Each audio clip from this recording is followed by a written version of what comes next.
minds. A bit of intro from Carol Dweck before we get to this handout. So hold on.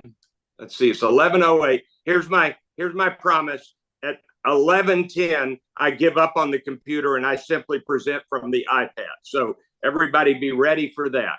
And the fixed mindset, I think I can talk about this a little as we're trying to get this working. The fixed mindset from Carol Dweck, she teaches at Stanford. She has a book called Mindset. And Krissa, I am more than willing for you to share that handout with them because it's in our system. But Mindset says that there are teachers who look at students and automatically assume, oh, that student can only go this far and that's it. So they can't keep growing. They can't keep learning. Whereas the teacher with a growth mindset believes that the student can keep learning and growth is continual for the rest of their life. And so this translates into employees, into personal development, into professional development, into all of that. And because of that, it allows people to believe that they can continue to grow. That's the idea. So let's see here. Still having trouble. All right, I'm giving up. I'm closing out my screen on my computer and I'm putting it in sleep mode so it won't distract me. All right, Krissa, you're the only one who can give me feedback. Does this look okay? Okay, all right. All right, although I can't hear you. Sorry, I was muted, but yes. And you can hear me. Wave your hand if you can hear me. Okay, all right, good. All right, let's get started. Mary C. Murphy, she has her own company. She was a protege of Carol Dweck, who wrote Mindset. And so she went to Stanford. She studied under her. They collaborated. And she went in to see Carol Dweck in her office. And she said, here's the deal. I think that your idea for a growth mindset is absolutely perfect for an individual. But I believe that organizations have personas of a fixed mindset versus a growth mindset. And she says, I believe we need to build organizations with a growth mindset, which I agree with. And so this book is Cultures of Growth, how the new science of mindset can transform individuals, teams, and organizations. And so this is idea of helping an organization have perpetual development and growth, believing that everyone can develop and grow. So that's the idea behind this. Look at the front of the handout. At the top, what is the point? The fixed mindset can be a problem for individuals, but it can be a much bigger problem for organizations. Organizations could flourish by adopting and implementing a growth mindset. And I want us to jump all the way near the end to page 8. It looks like this, page 8. The most important excerpts, the thesis quotes. The pages before this, and we may go back to it in a few minutes, are direct highlighted passages from the book, the best of Randy's highlighted passages. And so these are what I call the thesis quotes. I'm not here to undercut anyone's agency or abilities, but I am here to bring to the fore the powerful influences that surround us. Throughout this book, I'll be highlighting how mindset culture shows up in many groups, whether in workplace contexts, schools, families, sports, or others. And I'll use the term organization to refer to these different groups. It was no longer just their personal responsibility to act in growth mindset ways. It was now the responsibility of the leaders of the organization or classroom to create a growth mindset culture. one in which their actual practices motivated, supported, and rewarded learning and growth for everyone. She inspired all of us doing mindset research to study how we can help create these cultures, both cultures of genius and cultures of growth. Imagine if this happened on a national or even global level. This is the book that can make it happen. All right, everybody take your pen. I hope you've got some paper. And I want you to write down the phrase genius culture. Now, your first response and my first response is, oh, a genius culture is a great thing. Wouldn't you like to hire nothing but geniuses? Wouldn't you like to know who the geniuses are in your organization? And the genius culture, in her terminology, is the culture of a fixed mindset. You hire Jennifer, you hire James, you hire Joaquin or Raquel, and you say, oh, I'm glad I hired them. They're a genius. And what you've described is you hire people who are geniuses and you hire everybody else. And that creates a gap between everybody else and the genius.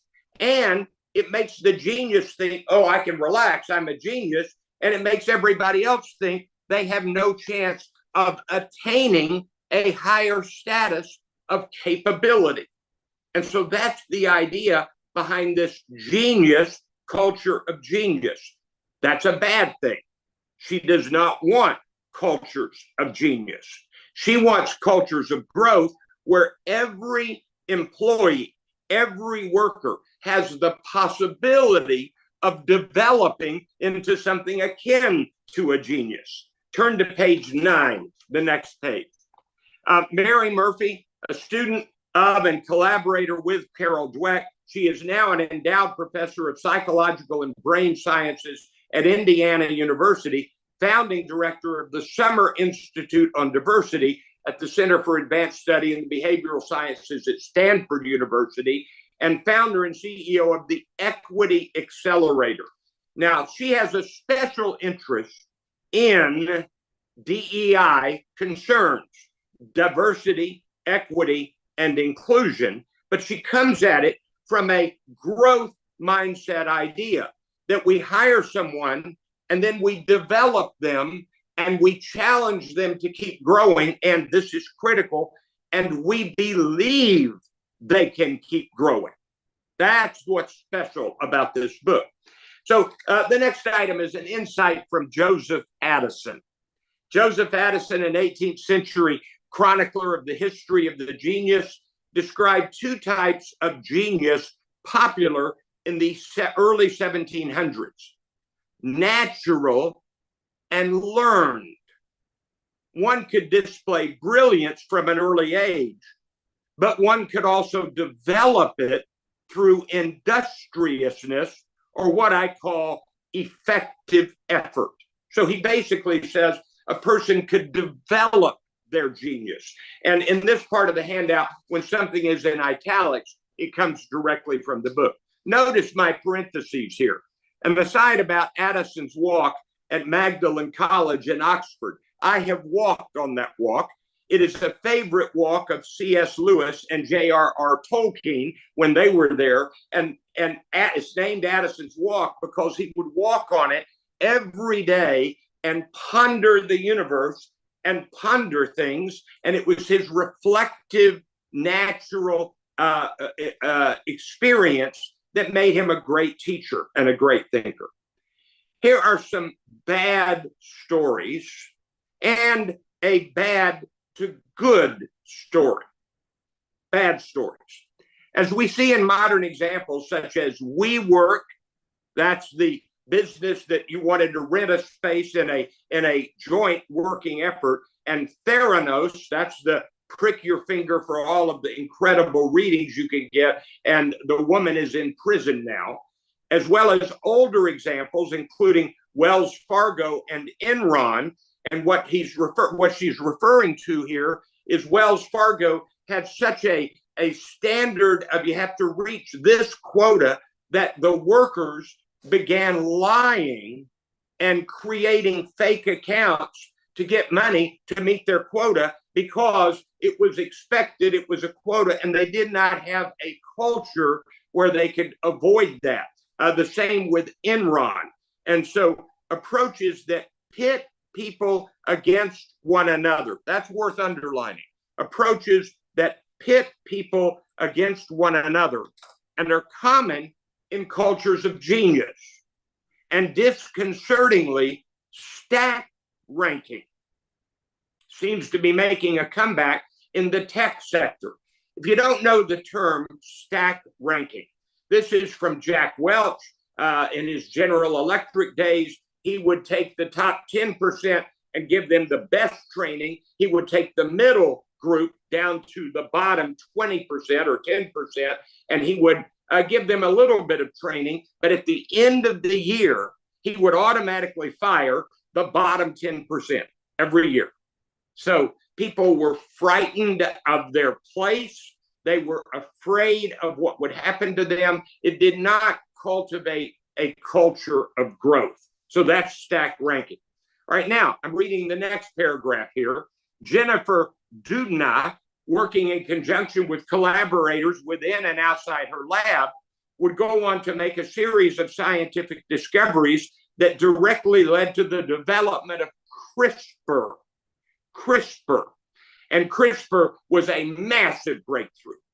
The fact that Watson and Crick, the original founders and discoverers of the DNA, failed to acknowledge a woman's name named Franklin contribution to their discovery may also have influenced Doudna. Doudna's team displays an unusual degree of camaraderie. The two agreed to pool their resources and share any findings publicly without concern for patent licensing.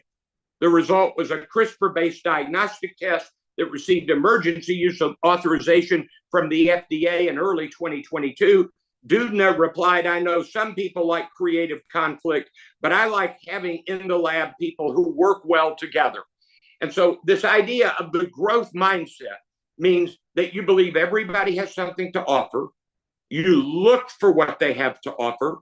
You let them participate, and you absolutely do not shut them out in any way, including in the way of receiving the credit. And so what the author of this book, Mary Murphy, says is you got to have a team where everybody can grow, everybody can contribute, and everybody shares the credit. It's not up to one genius, it's the team. So Satya Nadella, who is the CEO of Microsoft, which at the moment, for today, has fallen below Apple again on total valuation, both of them well over $3 trillion now.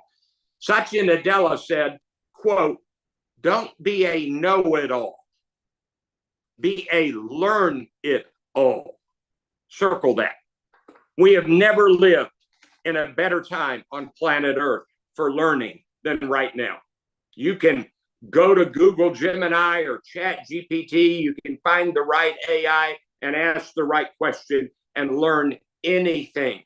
I asked a major question about European elections just yesterday, and it gave me a definitive answer. I want to learn. I commend you for coming to these book briefings. These book briefings that I prepare, I do my very best to help you learn what is in the book. I know that you could read it on your own, but maybe my notes will help you see what is the central tenets of the book. But there's no dispute, people who are leaders and learners read a lot. And that's one of the reasons SGR provides this. So don't be a know-it-all, be a learn-it-all. All right, the two cultures. There is a fixed mindset culture, what I call a culture of genius. I'm reading from this page. A culture of genius aligns with the fixed mindset of Carol Dweck. It is one where the overarching belief is that talent and ability are innate, and you either have it or you don't. Don't make the mistake. Let's take the arena we know well. Don't make the mistake of thinking that it's a matter of what you're born with. If you read about the work ethic of any great athlete, Tom Brady, Peyton Manning, Michael Jordan, Caitlin Clark, you take any great athlete, and what they have done is they've got some natural ability, and of course they have the gift of their physiology, the size of their body. Michael Phelps was born to swim, but they work harder than anybody. And so the idea is, if you work at it, you will grow in your capability. That's the idea. All right. A growth mindset, a culture of growth. I'm reading near the bottom of this page. Cultures of growth, on the other hand, also want smart people, but they want them to be highly motivated and excited about further developing their abilities by learning, trying new strategies, and seeking help when they're stuck. As a result, people's job applications are likely to highlight not only their successes, but also the challenges they overcame to get there, their commitment to their work, and their desire to develop further. A culture of growth centers the belief that talent and ability can be honed and enhanced through good strategies, mentoring, and organizational supports. Mindset refers to our beliefs about the malleability of intelligence, whether it's largely fixed or whether it can be developed. Fixed mindset beliefs assert that people either have it or they don't, while growth mindset beliefs suggest that intelligence is something you can develop and expand. A growth mindset culture is one that values, fosters, and rewards growth and development among all members. In cultures of growth, effort matters. I'm at the bottom of the page, and can produce results, improvements, growth. People in cultures of growth believe that talent and ability can be developed with effort, persistence, good strategies, help seeking, and support. So before we turn the page, let me pause a minute. I am now presenting these presentations monthly at an organization of about 20 people in Dallas. And one of the things that I have discovered is when they discovered what I do, they said, come in and do this. And they had no sessions at all for their little team of 20 for personal development and personal growth. I was talking to one of the persons that's high up in SGR a while back, and he was talking to a city manager. And the city manager was saying to him, and I'm not going to tell you who he was or which city manager, but was saying to him, what is it you do? What is it SGR does? And in the course of the conversation, the city manager was asked, what do you provide? What training do you provide? What programs do you provide for the development of your people? And the city manager said, well, we don't do any of that. That's the first problem. If you don't have a program, a series, if you're not bringing in somebody who can help your people develop, then you are missing out on growing your people, and they will remain at the same level and it will not flourish. So that's the idea. All right, turn to page 10, the next page. It's all connected. One impacts the other. Mindset, again, remember in italics, it's from the book, can best be understood as a system of interaction among three concentric circles. Your personal mindset can be affected by the local mindset culture of your group or team, which in turn is influenced by the organization's larger mindset culture.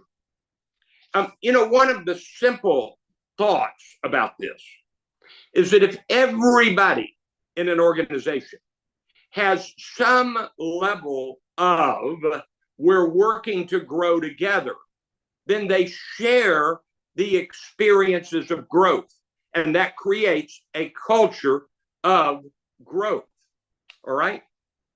About the two cultures, fixed mindset, culture of genius, less ethical, less integrity, lower collaboration, lower diversity and inclusion, growth mindset, culture of growth, more ethical, greater integrity, higher collaboration, greater diversity and inclusion.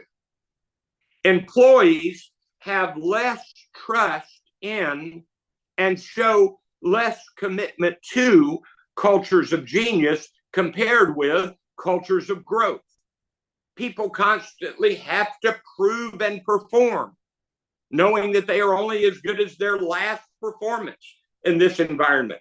Colleagues are constantly competing against each other and wondering who might take their place. Picture the stack ranking where the bottom 10% know that they're going to be replaced. This culture undermines trust in the people you work with, and it undermines trust in the organization to notice, value, and appreciate your abilities. It's not too hard to see then why employees are less committed to companies with strong cultures of genius, fixed mindset. It's not that simple. I'm reading third major point down. The situation plays a major part. Mindset exists on a continuum. And where we fall on that continuum at any given moment often has to do with the situation we're in and the people around us.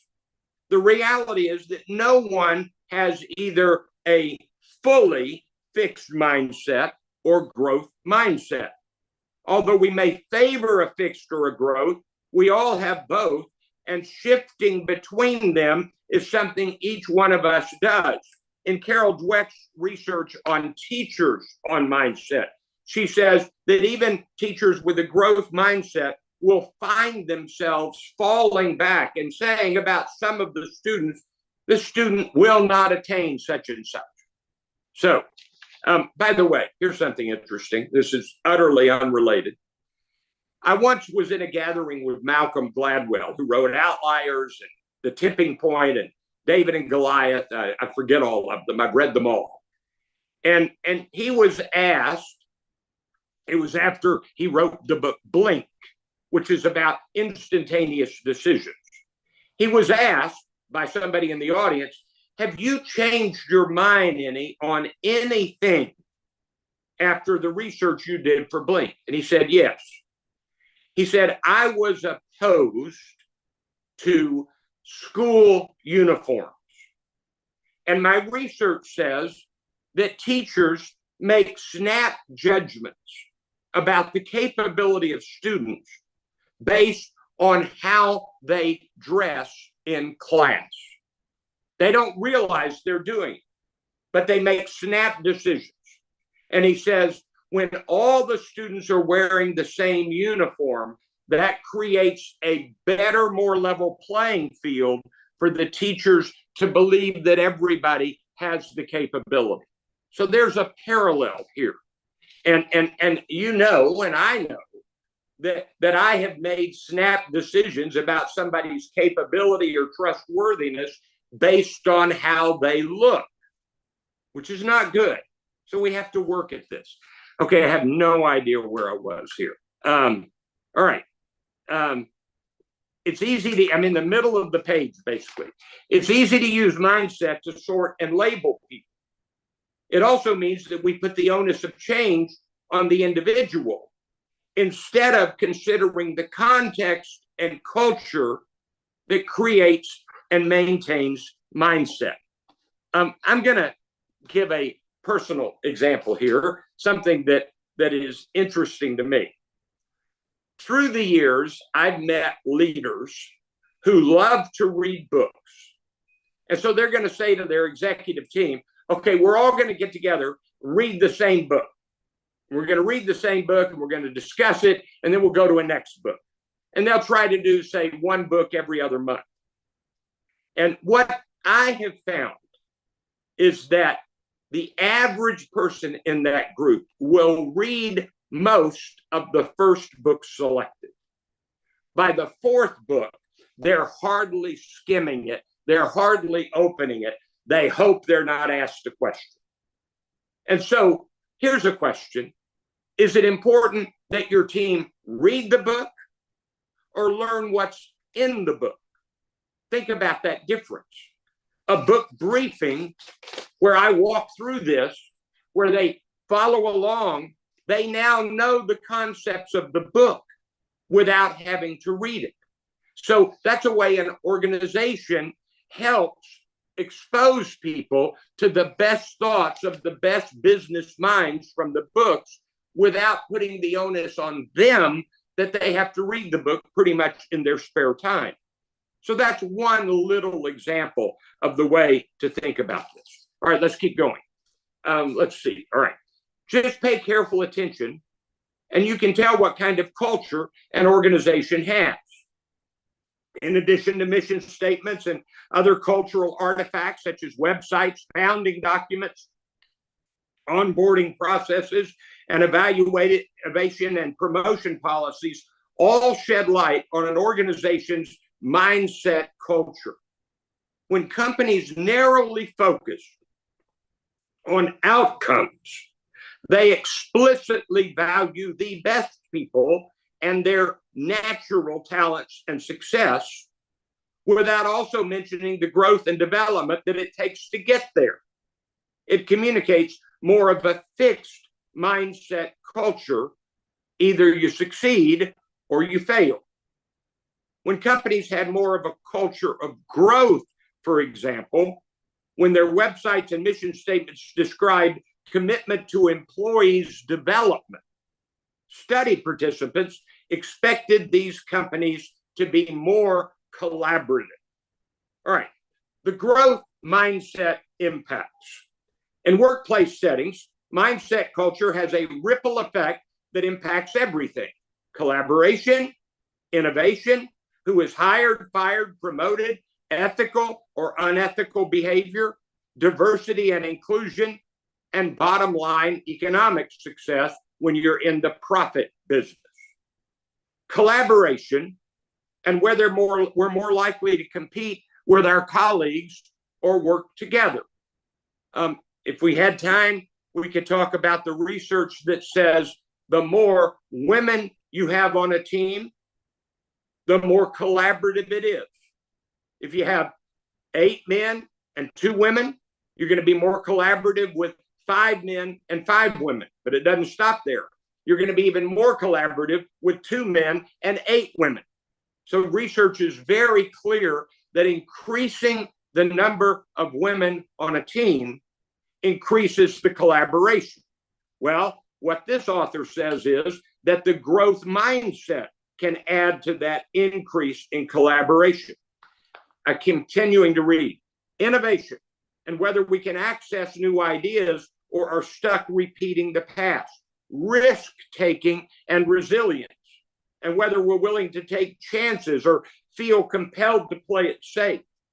Integrity and ethical behavior. I'm having to skip some now. And diversity, equity, and inclusion, and whether we seek to recruit and retain a workforce with multiple talents and perspectives or hire based on a narrow prototype for success.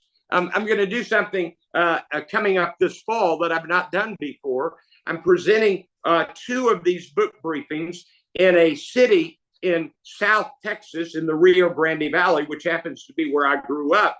And they're going to translate the handouts into Spanish because there are some people who read in their native language on their team. So we've got to ask, how can we help the growth potential and possibilities for everybody on our team? That's the idea. All right, top of page 11. You probably do not want to work in a culture of genius where a fixed mindset prevails. You probably do want to work in a culture of growth where a growth mindset prevails. Managers who endorsed more growth mindset beliefs about their employees, used more growth-minded strategies to coach and interact with them. They were also more likely to invest their time and energy in all employees. And finally, they recruited the whole team to help when people struggled, viewing challenges as ours to overcome rather than an individual's mountain to summit alone. Now, here's a section on the Jack Welch legacy of stack ranking. WeWork bought into the idea that low-ranking employees should be fired on an ongoing basis, letting go 20% of his workforce annually. This process was made popular by Jack Welch. Now, Jack Welch tried to defend that late in his career, but I don't think he succeeded very well. What he said was that if there's somebody who is underperforming, they're not going to cut it anyway. It hurts the team above, and it hurts them to make them think they can make it. But what was missing is investing in the potential of every person. Jocko Willink, I believe in extreme ownership. I've done 3 books by Jocko Willink. But Jocko Willink and Leif Babbitt in Extreme Ownership talks about what happens when you have an underperforming person. And before anything is done to move that person out, you coach, you mentor, you train, you encourage. There are all these steps that you take with great vigor in order to help them. As Amy Edmondson, I'm back reading, summarizes in her book, The Fearless Organization, it's hard for people to do their best work when they are afraid. Boy, circle that phrase. It's hard for people to do their best work when people are afraid. All right, drop down. Look at the bold part here. Once a culture of genius, kind of mainly in the CEO era after Bill Gates, but before Satya Nadella. Gates had some of this. Microsoft learned firsthand how interpersonal competition can negatively impact business outcomes. Every current and former Microsoft employee I interviewed, everyone cited stack ranking as the most destructive process inside of Microsoft. So it was adopted there earlier, something that drove out untold numbers of employees. If you were on a team of 10 people, you walked in the first day knowing that no matter how good everyone was, 2 people were going to get a great review, 7 were going to get mediocre reviews, and 1 was going to get a terrible review because you had to rank the members of the team, the best, the middle, the bottom. That stack ranking sucked out morale and really harmed it. So this is why Satya Nadella, a culture of learning, be a learn it all, not know it all, really matters. Put a star right here. Reject the yeah, right, sarcastic thought and embrace the yeah, maybe thinking and phrasing. Saying yeah, maybe to ourselves, to a team member, can make a huge difference in our capacity to innovate. When you say yeah, right, and dismissively, you are crushing the inventiveness, the innovation, the idea generation of that person. So say, yeah, maybe, let's look at it. I love that. You can read on your own, because we're getting close to the end, the diversity, equity, and inclusion insights. And maybe we should aim at the bottom for competitive collaboration. Chris Evert and Martina Navratilova battled it out in more than 80 matches. Evert chalked up 125 straight tournament victories on clay. Navratilova garnered a staggering 354 titles across singles, doubles, and mixed doubles. In the course of the Evert-Navratilova rivalry, it wasn't bitterness that developed, but deep respect and even friendship.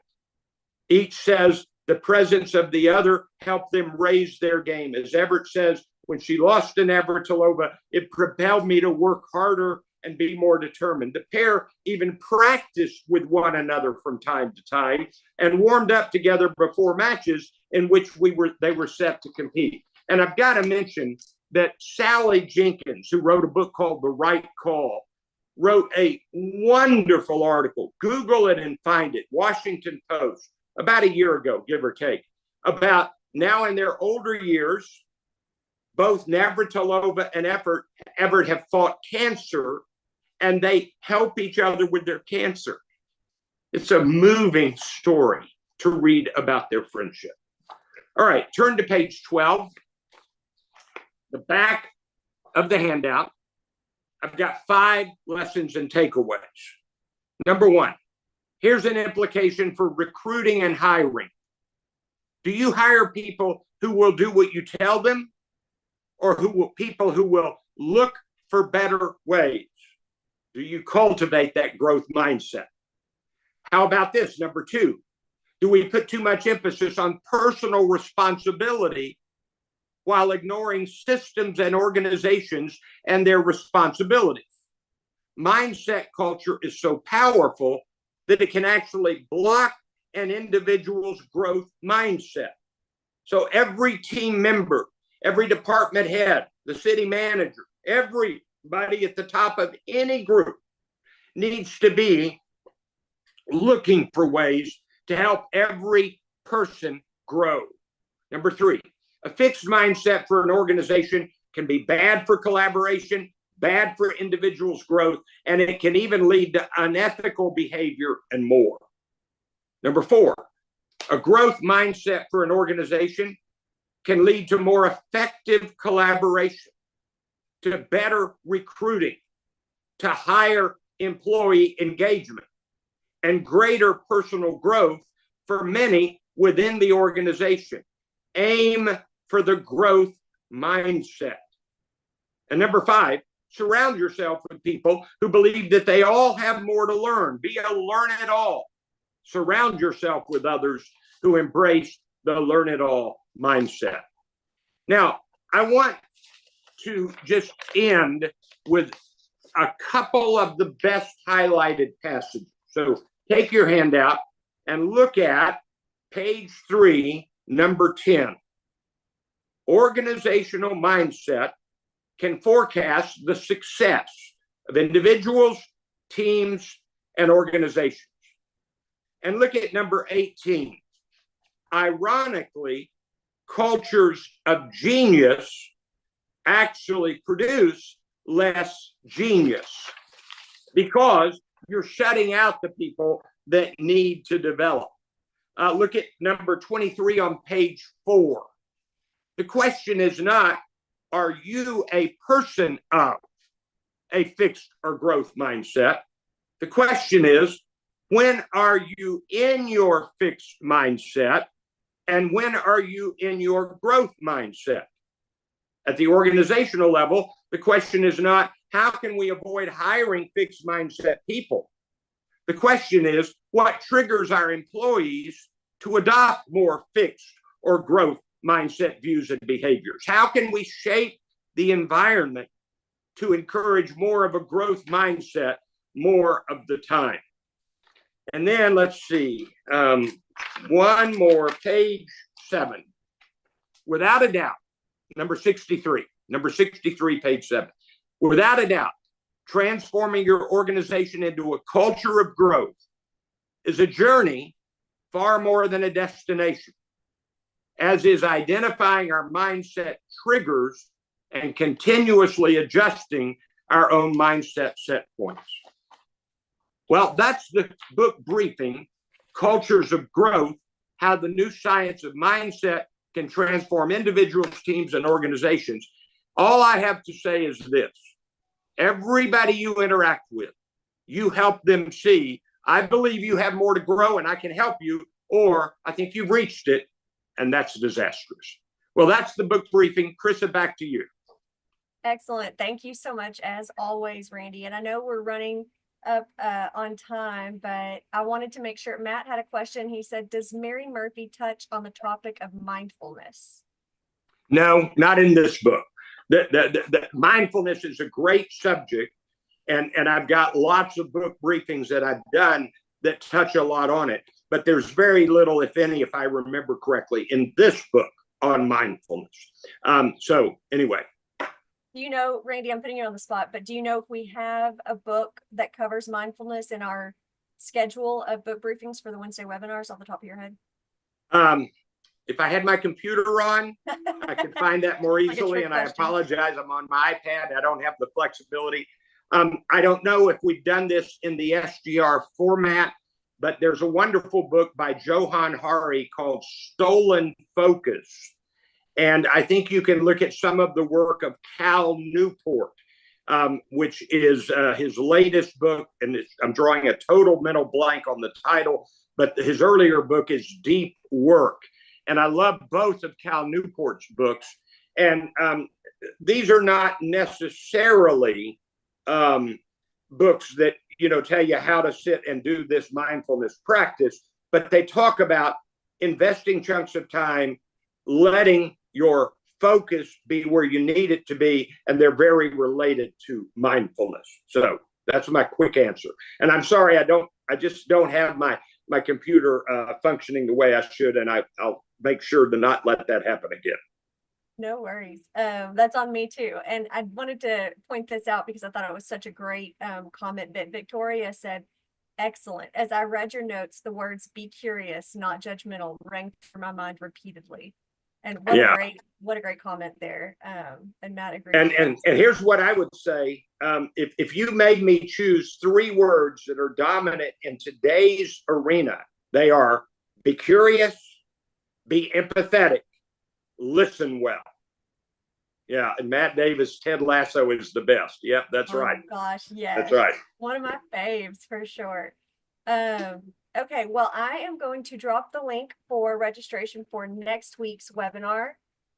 For those of you who have not signed up yet, and like I said, time out, Randy. Yeah, let me say that, remember, we have these book briefings available either remotely or in person for your team, for your city government. And I'm personally kind of a fan of the value of these book briefings for development. So it helps with a growth mindset. So talk to Krista about booking one for your city.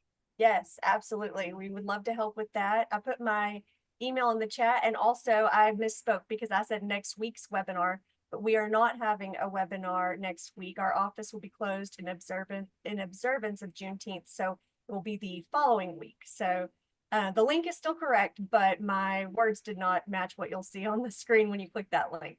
But I hope to see you all again 2 weeks from today. And Randy, as always, thank you again for sharing your insight and wisdom with us. One more time. I think next month, I think the book that I'm doing for the webinar is Co-Intelligence, Living and Working with AI. I think that's what Mike Mowry and I decided, but that one's coming. That is a new, whopping, significant bestseller about AI. I'm sure none of you have heard anything about AI, don't have any interest in that, but this is a really good book, not on how to use ChatGPT, but how the overall thing can be something you are understanding and using. So that's the next book briefing webinar in July. Excellent. I'm looking forward to that one. Well, thank you all again for joining us. Randy, thank you so much for sharing your time with us and your wisdom and thoughts, and look forward to seeing you all again soon. Take care. Thanks, everybody.